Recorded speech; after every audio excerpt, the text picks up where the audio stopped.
Mga kabayan, ito po yung Halton Peak, yung model sa Paldona Community made by Pulte Homes. Tingnan natin, huwag kayong aalis.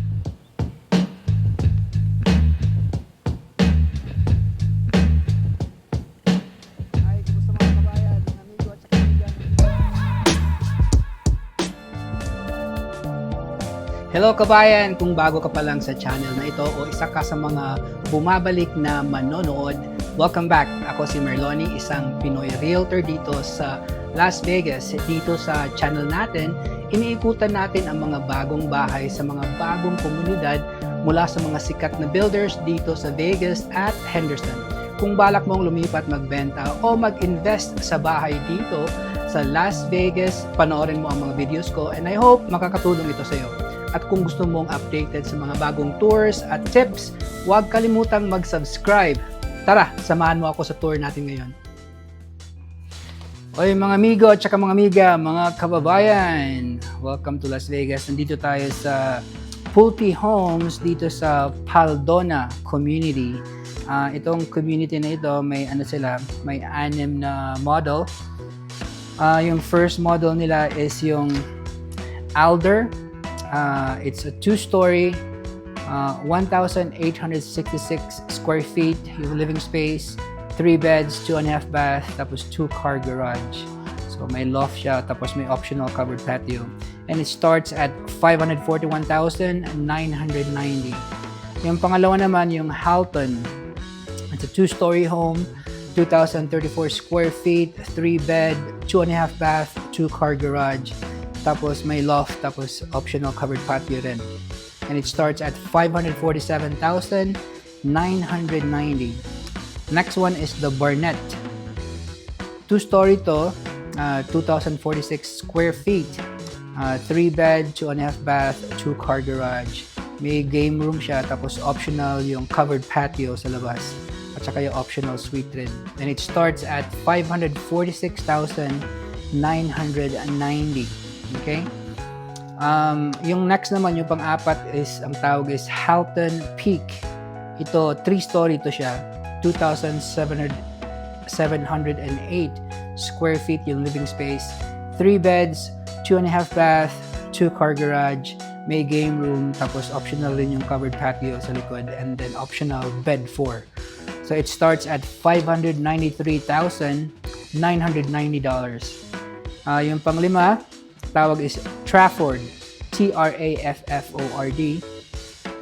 3-story siya rin, 2,983 square feet, 3 bed, 2.5 bath, 2-car garage, may loft, may game room, tapos optional yung covered patio sa labas. At saka optional rin yung bedroom 4 and optional suite. It starts at $628,990. Tapos yung last is yung Sheffield. 3-story rin ito, 3,023 square feet yung living space, 5 beds, 3.5 bath, 2-car garage, may game room, tapos of course optional rin yung covered patio, at saka yung optional yung suite rin. And it starts at $630,990. So mga kabayan, kung may mga tanong kayo, may mga comment, mga pangutana, or any concerns, leave a comment below, or you could, mas maganda, tawagan nyo na ako or text, or you could email me too. Okay? So enjoy sa property tour dito sa Paldona with the Pulte Homes. You know, so it's a good thing. So kita-kita tayo ulit mga kabayan. Mga kababayan, mga amigo at saka mga amiga, kumusta kayo dyan? Nandito tayo sa Pulte Homes. Ito yung Halton Peak na model sa Pulte Homes. Nandito tayo sa Paldona Community. So, nandito tayo sa Southwest Community. Okay? Ang petsa po ngayon is June 12, 2025 para reference nyo sa pricing at saka sa updates dito sa builder. Okay? So, itong Halton Peak, it's a 3-story, 2,708 square feet, 3 beds, 2.5 bath, 2-car garage, and it starts at $593,990. So dito yung ano nyo, yung front landscape kasama na yan. Tapos dito sa gilid, may kasama na yung gate. Kung nakikita nyo dyan, yung gate sa likod. Tapos yung sa kabila, covered siya with a brick wall. So, ito yung itsura dito sa labas. So, depende sa pipiliin nyo na elevation. Yun yung itsura sa labas. Okay? Minsan may covered patio siya sa harap. Ganun. So, of course, iba yung presyo. So, pasok tayo dito. Itong mataas na front door. It's like around 7 feet. Pasok natin. Yan, malapad yung hallway talaga. Tapos dito sa right side yung stairs. Okay, tapos ito yung bathroom nila.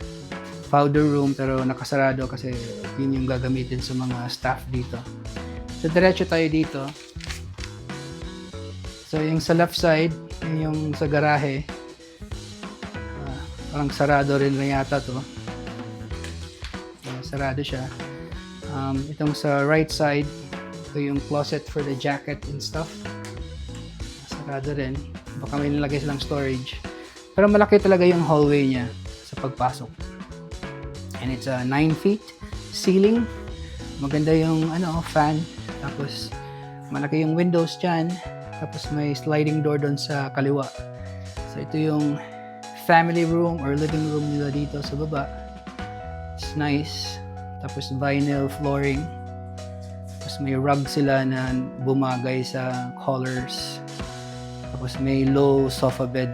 May low sofa sila. Dito parang L section.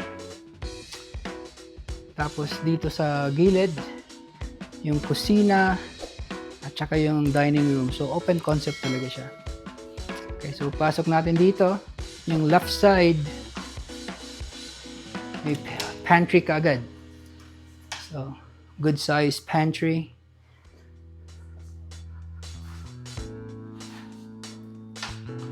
Okay. Yung fridge. Sa taas ng fridge, may cabinets pa dyan. I think it's only like a 36 inches na cabinet. So, parang may space siya. Konti pa pataas. Pero yung countertop niya, yung standard feature is granite. And you could do an option for quartz or any type of countertop. So, yung niya, sink is undermount pero divided sink siya. Mas marami yung may gusto na isang sink na lang para especially sa mga Pilipino kasi malaki yung kaldero natin gagamitin. Hindi kakasya. So yan, counter all the way, maraming storage, nice color. Tapos yung standard microwave and oven, stovetop combination. Tapos yung backsplash niya, customized tiles. Para siyang lumang bricks tingnan. Tapos yung counter goes all the way to the end. Papunta dun sa sliding door. At saka yung backsplash nandun. So, maganda rin yung design niya dyan. Yung mga may vase at saka something. Tapos more storage sa baba. Tapos may dishwasher dito. A little bit of storage dyan sa baba ng island counter. Tapos sa harap ng island, pwede mo lagyan ng dining table. Parang yan, kasyang-kasya lang. Mas maganda yung light niya sa dining area. So dyan. Tapos yung sliding door. I think this is 6x8. Tignan natin yung labas. May optional na covered patio. Optional yan. Tapos kasama na yata yung pavers dyan. Pero malaki talaga yung lote nila. Makita mo gaano siya kalalim. It's deeper. Tapos, dito ulit, yun yung family room. So, ito yung view niya. Open talaga siya. Tapos dyan, papuntang kitchen. Okay? So, dyan. So, punta tayo sa second floor. Tapos, reminder lang mga kabayan, mga amigo at saka mga amiga, kung titingin kayo ng mga new builds dito sa Las Vegas or Henderson, mas maganda kung kasama nyo yung realtor nyo gaya ko. Kasi para may makapag-negotiate sa inyo, may magre-represent kasi minsan, hindi naman natin alam kung anong lahat kung hindi kayo realtor na Pero pwede rin siguro, pero mas maganda na may realtor para maka-negotiate kayo ng mas maganda. Kasi of course, yung mga salesperson dito sa new builds, they work for the builder. So, gusto nilang maka-profit ng mas malaki. So kung hindi niyo alam pa paano mag-negotiate, mas mahirap. So, kung titingin kayo in the future, tawag or text lang muna sa akin. And I'll be there every step of the way from start to closing talaga. So, yun, nakaakyat na tayo. Yung railing, that's an upgraded rails. Yung standard nila, yung solid wall na railing. Okay. Tapos dito tayo, straight, may storage. Pwede rin siyang linen or blanket storage. Tapos dito sa kaliwa, the master bedroom. Okay, so tingnan nyo, wala pa dyan. Laki yung window, parang California king size na bed. May dalawa pa siyang nightstand. Tapos yung bintana yung backyard yung makikita. So laki talaga yung backyard dyan. Tapos dito yung pintuan papunta sa bathroom. Okay? So carpet yung sa taas at saka sa rooms, pero pagpasok mo dito sa master bath, vinyl siya. So, parang mahabang rectangle, maliliit. Tapos dito sa left side, ito yung walk-in closet. Walk-in closet. Marami ring shelving. It's nice. Okay. Tapos, yung walk-in shower. Diyan. With yung parang marble yung wall niya. And then, may bintana facing the side of the house. Tapos yung double sink. Hindi siya undermount, pero maganda na rin. Para siyang marble. Tapos may bathroom, may storage sa baba. Tapos yung wall-to-wall na mirror or salamin. May medicine cabinet pa doon sa dulo. Tapos dito, yung toilet, of course. Diyan. Tapos labas tayo sa master.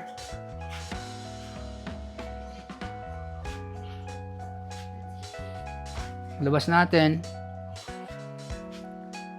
Dito yung full bath sa second floor, okay?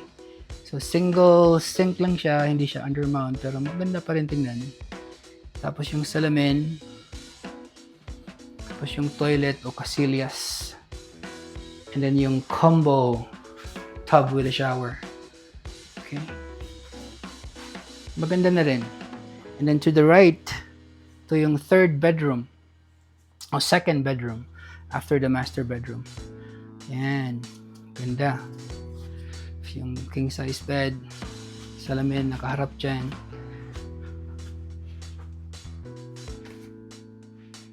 Tapos dyan may closet. Tapos may sliding door. Tapos paglabas natin dito, ito yung third bedroom. Yung third bedroom. Parang ito, full-size bed. Yung third bedroom. Tapos may closet dyan. Good size closet. Yan. Ito yung third bedroom with a closet. So, dyan. Then dito yung laundry. Okay, may cabinet pa dyan. So dyan yung laundry room. May storage pa dyan na cabinet. Tapos punta tayo dito. Then yung hagdanan. Tapos quick left. All the way left. Sharp left. Parang may konting loft dyan. Pwede itong gamiting homework or school room or maliit na office. Tapos may magandang 3 vertical na window. Nag-aano ng natural light dito. Tapos punta tayo sa last floor, 3rd floor. Okay? Ito yung 3rd floor dito. Para siyang bonus room. You know? Siyang brag space or something. So, yan. Siyang pwede mong gawing 3rd floor entertainment room or game room. So, nasa taas ka na talaga. Tapos yung bintana nakaharap sa backyard. Diyan. Sa baba. Okay. Yan, no? Ang ganda ng ceiling fan, no? Tapos 8 feet na ceiling.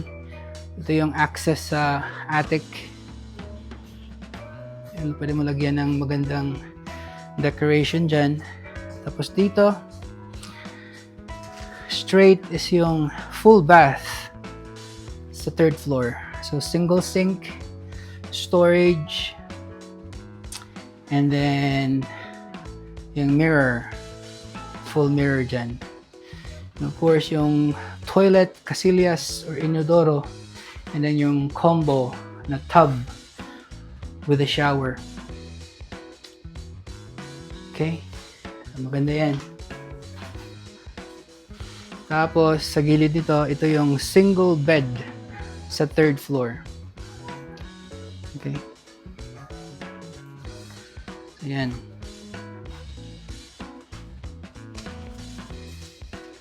So, maganda yan tingnan. So, I think this is like a queen bed. Tapos yung bintana dyan, naka-face sa backyard. So, ayan. Tapos may closet na may sliding window. So, yun yung nandyan. Tapos mga kabayan, yun na yun. And then, kung may mga tanong or mga comments, may mga pangutana or concern, or mga reklamo, ano ba dyan, comment lang dito sa baba. Or, mas mabuti tumawag or text kayo sa cellphone ko para masagot ko kaagad. And then, you can also email me. So yun mga kabayan, ito yung end ng tour natin sa model na ito. And then, kita-kita tayo uli sa next na tour. Okay, God bless. And magpakabait, magdasal araw-araw. Sige mga kabayan, salamat, bye-bye. Kung ito na ang hinahanap mong bahay, o gusto mo ng mas maliit, mas malaki, o nasa ibang lokasyon, kahit resale man yan, masaya akong tumulong sa'yo. Call, text, email, o mag-comment ka lang sa baba kung may tanong ka. Nandito lang ako, ready to help. At kung gusto mong updated sa mga bagong tours, tips, huwag kalimutang mag-subscribe. Maraming salamat sa panonood.